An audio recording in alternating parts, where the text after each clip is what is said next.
ছোট্ট একটা জীবন, কত কিছুই না ঘটে। একই আকাশের নিচে কেউ হাসে, কেউ বা কাঁদে। ধৈর্য ধরা শিখলাম, মানিয়ে নেওয়া শিখলাম, নিজেকে সান্ত্বনা দেওয়া শিখলাম। পারি না শুধু কি জানেন, মিথ্যা অভিনয় করে মানুষের মনে কষ্ট জোগাতে। আসলে কি জানেন, বেশি বিশ্বাস, বেশি ভরসা আর বেশি ভালোবাসা মানুষকে কষ্ট আর দুঃখ ছাড়া কিছুই দিতে পারে না। যাকে যত বেশি ভালোবাসবেন সে তত বেশি কষ্ট দিবে, ওপর দিয়ে না, ভিতর থেকে কষ্ট দিবে। এত কষ্ট দিবে যে সহ্য করার মতো না। সময় আর আপনজন যখন একসাথে আঘাত দেয়, মানুষ তখন বাহির থেকে নয়, ভিতর থেকে পাথর হয়ে যায়। যেখানে আপনার সবচেয়ে বেশি অবদান থাকবে, সেখানে একদিন আপনার কোনো মূল্যই থাকবে না, কোনো চিহ্নই রাখবে না। আসলে মানুষই এমনই। তারপরও হাসি মুখে সব কিছু মেনে নিয়ে, মানিয়ে নিয়ে সংসার করি কত সুন্দরভাবে, তাই না? হাসি মুখে কাউকে বুঝতেই দিই না যে আমার ভিতরে কী কষ্ট, কী যন্ত্রণা আছে। তারপরে তো কথা বলতে বলতে আমি চলে আসলাম রান্নাঘরে। রান্না করব, তার জন্য তো চুলাটাকে আমি ধরিয়ে নিচ্ছি। আসলে এত অগোছালো হয়ে আছে, সব কিছু ইগনোর করবেন। রান্নাঘর আসলে ঠিক করা হয়নি, অবশ্যই কিছুদিনের মধ্যে ঠিক হয়ে যাবে। তো আমি এই চুলাটায় আপাতত এখন রান্না করতেছি, তো চুলাটাকে আমি ধরিয়ে দিচ্ছি। আসলে চুলা ধরাতে অনেক ধুমা, অনেক কালি, এত কষ্ট করতে হয়। যারা গ্রামের বউরা তারাই বুঝে যে মাটির চুলায় রান্না করা কী কষ্ট। ধুমা আর কালি আর তারপর এখানে আমি আজকে পাঁচমিশালি শাক তুলেছিলাম, লাউয়ের পুঁই, তারপর সজনে পাতা। তারপর আমি শাকটাকে ধুয়ে নিচ্ছি।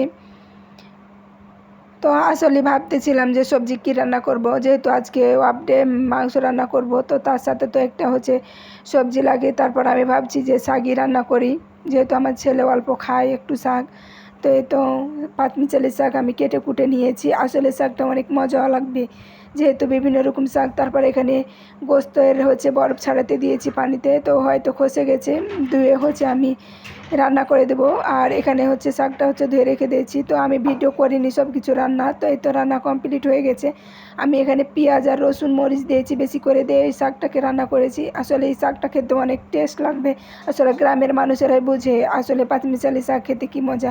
শহরের মানুষ যতক্ষণ কিনা ততক্ষণ ছাড়া তো আর পায় না, আর আমরা মন করলে সব কিছুই পাই। আর আমাদের তো আর কিনা লাগে না। তো এখানে ভাত রান্না করেছি বরাবরের মতো, আর এখানে তো মাংস। তো আজকে তরকারি এটাই, আমাদের 2 রকম তরকারি। তারপর রান্না শেষ করে থালা বাসন সব তরকারি ভাত আমি বাটিতে ঢেলে নিয়ে তারপর থালা বাসন সব কিছু ধুয়ে নিচ্ছি। তো এখানে প্লেটগুলো যেহেতু খাওয়া দাওয়া হয়েছিল, আমি ধুয়ে নিচ্ছি। আসলে সংসারের কাজ যেন শেষ হয় না, একটার পর একটা টুকিটাকি করতেই হয় আর করাই লাগে। তারপরও কিছু করার নয়, অসুস্থ হলেও কিছু করার নাই, সুস্থ থাকলেও কিছু করার নাই, সব কিছু করতে হবে, কারণ বাড়ির বউদের তো আর ক্লান্তি নাই। তারপরও দিন শেষে কী পাই, দিন শেষে পাই একটু কষ্ট, একটু দুঃখ, ছাড়া আর কিছুই পাই না। তারপরে বিকালবেলাতে আমি ছাদে গেছিলাম একটু, তো এখানে দেখছি কয়েকটা পুঁই শাকের ডগা নিচ থেকে ওপরে উঠে এসেছে।